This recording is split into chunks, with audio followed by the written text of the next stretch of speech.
عمران خان کے حوصلے بلند ہیں، سینے میں دل کے مقام پر درد کی شکایت کی۔ چیئرمین پی ٹی آئی کے وکیل شیر افضل خان کی میڈیا سے گفتگو، کہا عمران خان سے 3 گھنٹے تک ملاقات کی، جس میں انہوں نے بتایا کہ ساری رات جگایا گیا، بھوکا رکھا گیا، پولیس لائن میں گندے کمرے میں رکھا گیا۔ عمران خان نے قوم کو پیغام دیا کہ قانون کی حکمرانی کے لیے ڈٹ کر کھڑے رہنا۔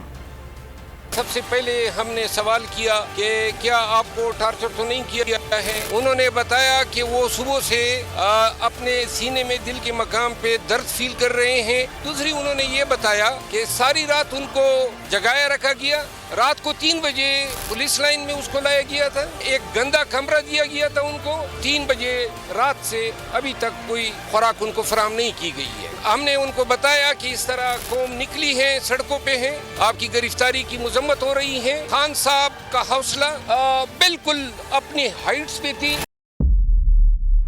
سندھ حکومت کی عدالتی احکامات کی خلاف ورزی، سندھ ہائی کورٹ کا اسٹے آرڈر نظر انداز۔ سیکریٹری بلدیات Najam Shah, director land Saba ul Islam, director anti encroachment Imran Ahmed کو نوٹس جاری۔ Administrator K M C director Saif ur Rehman, D I G South Irfan Baloch, S S P Keamari Fida Hussain کو بھی فریق بنایا گیا۔ اس سے پہلے جو ظلم کے پہاڑ توڑے گئے، شعیب احمد شیخ کی زبانی سنی۔ 60 دن کا وقت ہوتا ہے، 102 دن کے بعد میں جیت گیا، کیس بری ہو گیا، 102 دن کے بعد اپیل فائل کی، ایکسپٹ کر لی۔ نہیں کرتے نا ایکسپٹ، ختم ہو جاتا نا ظلم یار۔ بھری عدالت میں مجھے بری کر دیا، پھر پتہ نہیں کیا ہوا، 2.5 گھنٹے بعد کا نوٹ بیفور، میں نہیں سنتا یہ کیس۔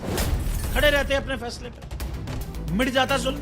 اللہ تعالیٰ نے بٹھایا ان کرسیوں پہ ان کو یار، یہ اللہ تعالیٰ کی طرف سے فیصلے کرنے ہیں، تو یا تو یہ فیصلے آئیں گے، ظلم مٹ جائے گا، یا قوم کھڑی ہو جائے گی ظلم کے خلاف۔ ہر مشکل کے باوجود بول حقیقی صحافت۔